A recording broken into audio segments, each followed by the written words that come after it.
ನಮಸ್ಕಾರ. ನಾನು ದೊಡ್ಡಬಳ್ಳಾಪುರದಲ್ಲಿ ಸ್ತ್ರೀ ಆರೋಗ್ಯ ತಜ್ಞೆಯಾಗಿ ಕೆಲಸ ಮಾಡ್ತಾ ಇದ್ದೀನಿ. ಡಾಕ್ಟರ್ ಇಂದಿರಾ. ಸ್ತ್ರೀ ಆರೋಗ್ಯ ತಜ್ಞೆ ಅಂದರೆ ನಿಮಗೆ ತಿಳಿದಿದೆ, ಎಲ್ಲರೂ ಬರ್ತಾರೆ, ಇನ್ನೊಂದು ಕಷ್ಟ ಸುಖ ಹೇಳ್ಕೊಳ್ತಾರೆ. ಅವ್ರಿಗಿರುವಂಥ ಗರ್ಭಕೋಶದ ಸಮಸ್ಯೆ ಇರ್ಬೋದು, ಬೇರೆ ಏನೇ ಸಮಸ್ಯೆ ಇರ್ಬೋದು, ಅದ್ರ ಜೊತೆ ಒಂದು ದುಗುಡತನ ಇರುತ್ತೆ ಅವ್ರಿಗೆ.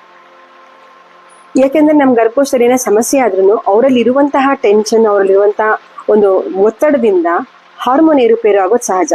ಹಾಗಾಗಿ ಪ್ರತಿ ಹೆಣ್ಮಕ್ಳನ್ನು ಏನಾದ್ರು ಒತ್ತಡ ಇದೆಯಾ, ಏನಾದ್ರು ಕಿರಿಕಿರಿ ಇದೆಯಾ ಅಂತ ನಾನು ಕೇಳೋದನ್ನಂತೂ ಮರೆಯಲ್ಲ.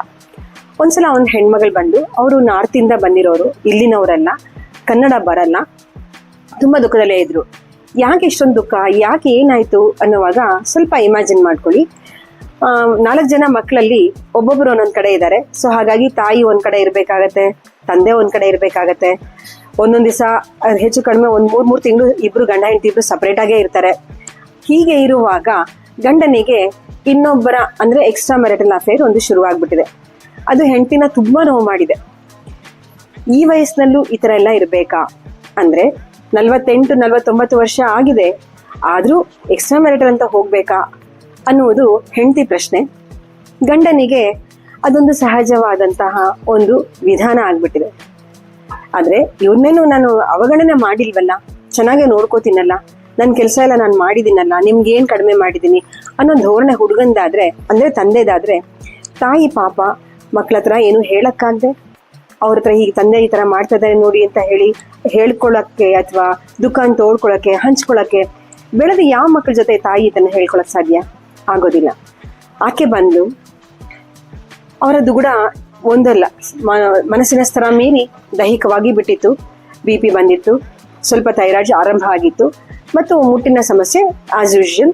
ಮತ್ತು ಒತ್ತಡದಲ್ಲಿ ಇರುವಾಗ ಅದು ಹೆಚ್ಚಾಗುತ್ತೆ, ಆ ಥರ ಆಗಿದೆ. ಆ ವಯಸ್ಸಲ್ಲಿ ನಾವು ತುಂಬ ಹಾರ್ಮೋನ್ ಕೊಡೋಕ್ಕಾಗಲ್ಲ, ತುಂಬ ದಿವಸ ಲಾಂಗ್ ಟೈಮ್ ಕೊಡೋಕ್ಕೂ ಆಗಲ್ಲ. ಹಾಗಾಗಿ ಏನಾಯ್ತು, ಫಸ್ಟ್ ಕೇಳಿದೆ, ಏನಿದೆ ನಿನ್ನ ಮನಸ್ಸಲ್ಲಿ ಕುರಿತಾ ಇರೋದು ಅಂತ. ನಿಮಗೆ ಎಲ್ಲ ಮಕ್ಕಳು ಸೆಟ್ಲ್ ಆಗಿದ್ದಾರೆ, ಎಲ್ಲರೂ ಸಂಪಾದನೆ ಮಾಡ್ತಾ ಇದ್ದಾರೆ, ಗಂಡದ ಮಾತ್ರ ನಂಗೆ ಈ ಥರ ತೊಂದರೆ ಹಿಂಗಾಗಿದೆ ಅಂತ ಹೇಳಿದ್ಲು.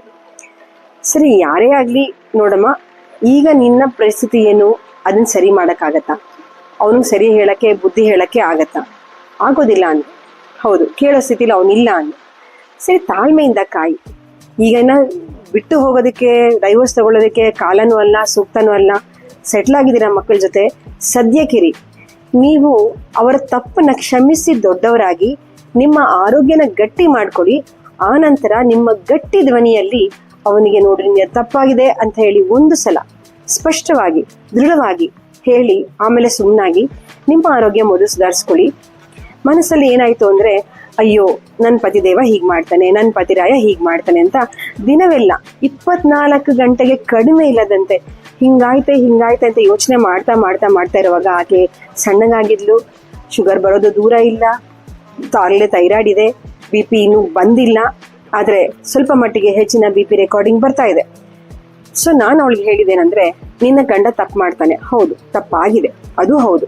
ಆದರೆ ಈ ಕ್ಷಣದಲ್ಲಿ, ಈ ಒಂದು ಹಂತದಲ್ಲಿ ಮಕ್ಕಳು ಬೆಳೆದು ನಿಂತಿರುವಾಗ, 4 ಜನ ಮಕ್ಕಳಿರುವಾಗ ಅವನು ತಪ್ಪು ಮಾಡಿದಾನೆ ಅಂತ ಹೇಳಿ ನೀನು ಬೇಜಾರು ಮಾಡಿಕೊಂಡು ಮನಸ್ಸಲ್ಲಿ ಹಾಕ್ಕೊಂಡು ಯಾರ ಹತ್ರ ಡಿಸ್ಕಸ್ ಮಾಡೋಕ್ಕಾಗ್ದಂಗೆ ಮನಸ್ಸಿನ ಹೊರೆ ಇಟ್ಕೊಂಡಾಗ ನಿನ್ನ ಆರೋಗ್ಯ ತೊಂದರೆ ಆಗುತ್ತೆ.